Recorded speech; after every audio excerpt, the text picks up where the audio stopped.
Hello, this is Jonatan. Hello, Jonatan. It's Rowan from Silver Tiger Media. How are you?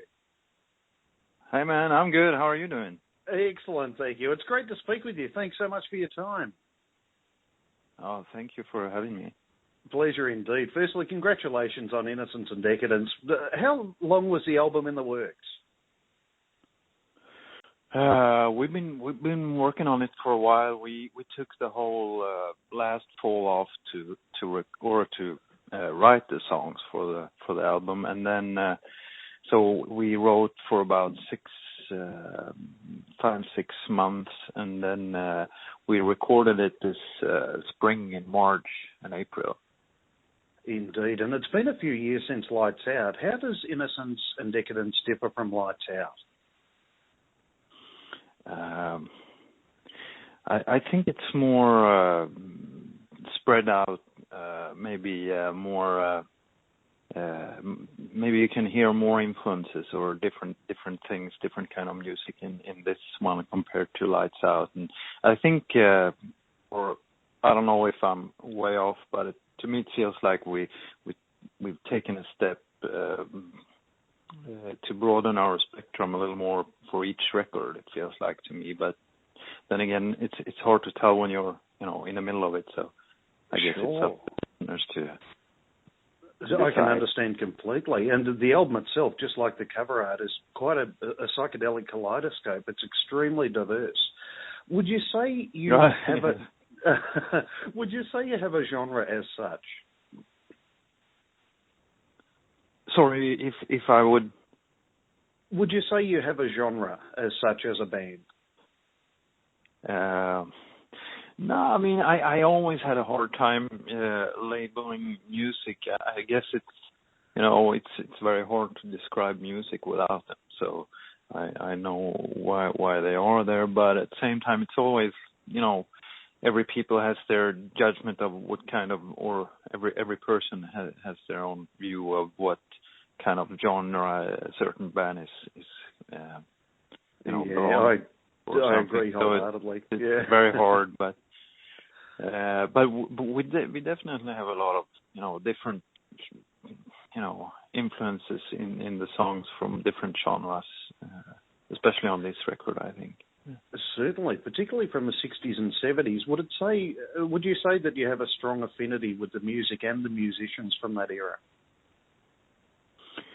Yeah, I will. I definitely, because we all have been listening a lot to music from that area and music from a lot of different time periods. But I think that's where we've been.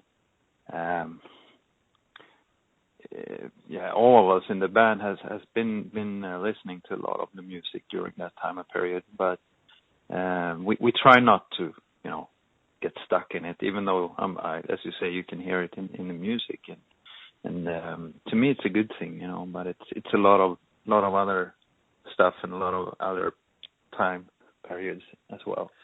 Indeed, it's beautifully put, because the album does take the sound from that era and then diversify upon it so beautifully. Is there a main focus for the Innocence and Decadence album? Sorry, I didn't hear the question. If there was... Sorry, Jonatan. Is there a main focus for the Innocence and Decadence album? It's no word. It's the focus. I mean, we pretty much we just try to focus on the actual songs nowadays. Whenever we record them, and of course the sound of we wanted to have a very natural sound, and that's one of the reasons to why we went to the studio Atlantis and recorded. And we just sat down in that big room they have, and we kind of had to learn how to use the room and the sound of the room. So we worked. We had to focus, as you say, a lot, but we didn't have a goal or a certain direction to work towards. I don't think. We just we wanted to do as good as we could, and when you're in the middle of recording, you don't think very much. You just try to do what you're supposed to. But then we were very fortunate to work with Johan Lindström, the guy that produced the album, and Jan Hansson, the sound engineer and studio owner as well. Yes, who has worked extensively over many years. I think he dates back to ABBA, doesn't he? Yeah, he's been working there since late 60s or early 70s. I can't remember, but he's been recording pretty much every artist there is in Sweden. It feels like, at least, but it has a lot of history, so it was kind of nerve-wracking to go into that studio, to be honest. But as soon as we got in, we felt like if you kind of felt at home immediately. So it was good. Yeah. And the recording really reflects that. You all seem so comfortable. I have to tell you that you sound exactly as I imagined you. You are so laid back. It's wonderful. All right. I'm glad to hear that. And of course, this album marks the return of Truls. Obviously, if Rickard had to leave, then Truls is a very welcome return. Yeah, of course he is. He's a great, he's a great guy and a great musician. So, and it was, since he's been in the band from the start, or he was in the band at the start, so it felt just right to take him in again. Wonderful. And again, that reflects in the sound as well. You have, of course, been very successful with your music. It must be fair to say that a great many of us miss the works of the 60s and 70s and the unique blend that you put on it. Do you feel that people do miss music of that time period? Yeah. Sometimes I feel especially when we play live. Sometimes I can tell that there's some. It's always we had a kind of more mixed crowd lately than we have ever had. So it's fun to see the young people and then you see the older people in the back, and they often tell us that, wow, this was really good. They were happy with it, and it feels like wonderful. maybe especially because a lot of the young kids, it feels like, or I'm not saying everyone, but I bet a lot of them don't hear the music from back in the days until they're a little older. So it's nice to see that, then that someone comes there to see something they miss, at least, the older people. Indeed, and you guys yourselves creating a multi-generational following, which is great in itself. Oh, yeah. Now, you've played with Iron Maiden, Motorhead, toured at home with Soundgarden. Is there a particular tour or show in this vast experience that really stands out as being of paramount importance to Graveyard?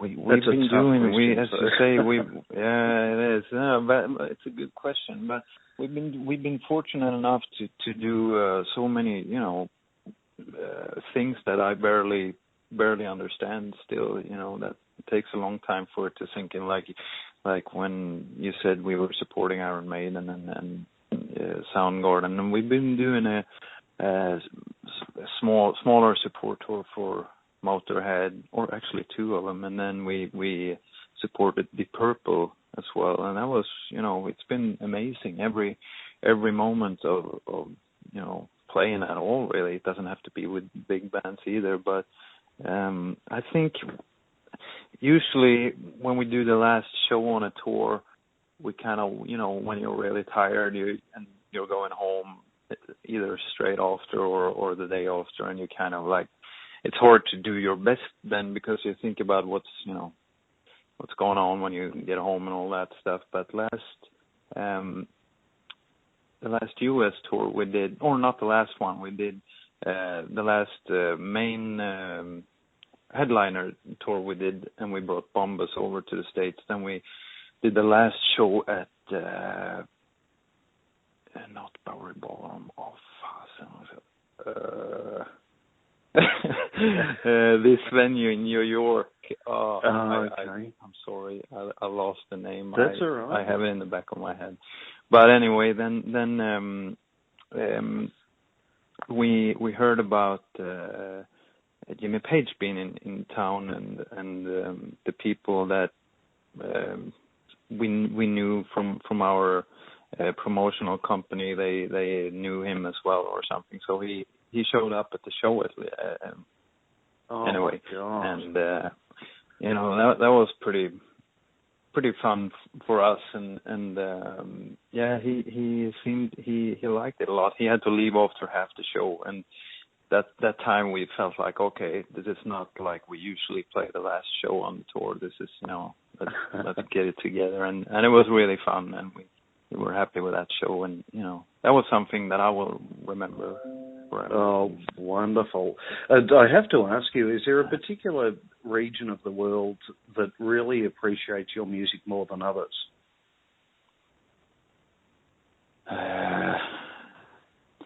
I don't know. I don't know actually. I mean, it seems because now in the store, or a few years ago, we had a little bigger crowds in Europe than we had in the US, and then you might, then it was easier to think like, oh, that maybe they like us more here, but it's not like that, and now we kind of do the same size venues, so in both US and Europe, and I can't tell any special place or anything where they like us more. We pretty, we're lucky wherever we go, it feels like nowadays. So wonderful. And I hope when you performed at Soundwave here in 2013 and earlier this year, you'll make to feel welcome in Australia. Oh yeah. But you have your own beer label, so that's a huge advantage in Australia. Sorry, I didn't get that. If we have your own beer label. Oh yeah. We used to have. I think it's no longer. They're not making it anymore because we didn't sell enough, and here it's like we have this state liquor store kind of and they have a pretty hard or control it. Very often, and then you have to sell a certain amount of. You get in there on a try, and then you have to sell a certain amount of beers, and then you can stay if you sell good enough. But we didn't sell. I think, and I'm kind of happy that people buy the records instead of the beers. To be honest, so But anyway, it was a. Sorry. That doesn't matter to us here in Australia. The fact that you had a beer label is important in itself. Yes. Yeah, no, but it was, it was a fun thing to try, but it was, rather music than beer making for me. Indeed. And now your own vocal debut, Far Too Close, is brilliant. Very well done. How did it come about that you decided to take on the vocals? Me or Truls? No, you. Oh, me. Yeah. I never really sang earlier, and I tried once a long time ago, and the guys in the band has been like, yeah, you should sing a song on this record for, both on at Hissing and Blues and Lights Out, and I was like, no, because I don't feel very comfortable doing it, to be honest, but I gave it a try this time, and yeah. Well, you did brilliantly. All right. Oh, thank you very much. Pleasure indeed. Now, I have to ask you, Jonatan, your favourite guitar? Yeah. What would be your favourite guitar of all time? Oh, sorry. I mean, I'm pretty happy with the guitars I have right now. I got one, I don't know if it's interesting, but I got one Brown SG from 1970 with this, the P90 microphones, yes. And I really enjoy the neck of it because it's been, wherever you take the open chords down at the head, and then it's very fat up where the body is when you play if you play solos up there, and it's very nice, and it's very round on the side where the frets are on, where you have the strings as well, not just on the backside. So I like that guitar very much. Oh, terrific. And then I have a. Sorry. No, sorry. Go ahead. No, that's probably, yeah. It's hard to tell a favorite guitar, but then I have this Gibson Les Paul. It's a 1958 reissue, pretty new. It's a couple of years old, but it's a very nice guitar. It's very easy to play, and yeah. So it's hard to tell the favorite, but I really like the sound of the P90s. Indeed, the classic Gibsons. Well, look, honestly, thank you again for the new album. I think something in all of us yearns for this old school, honest musical journey. So we thank you very much. Oh, thank you. Thank you for those words. And I realise you pressed the time. It's been a pleasure to speak with you. And look, I've got to ask you as a final note, does anything make you angry? Yeah. A lot of things. You know how it is when how things work in today's society and all that. But you hear all these people having these opinions all the time. So I'm kind of like, yeah, whatever, but about politics and all that. But yeah, of course, but more of,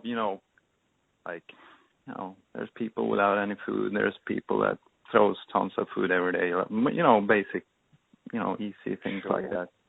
Indeed. You seem very chilled and relaxed, and it's been an absolute pleasure to speak with you. And I can't wait to see you guys back here in Australia. Oh yeah, we will be back for sure. Hopefully next spring sometime. Wonderful. That sounds terrific. But I can't make any promises. But somewhere no, around that time maybe. You to that now. yeah. Terrific. Thank you so much for your time today. Oh, thank you. Thanks for having me. Pleasure. Travel safely, my friend. You too. Take care. Bye.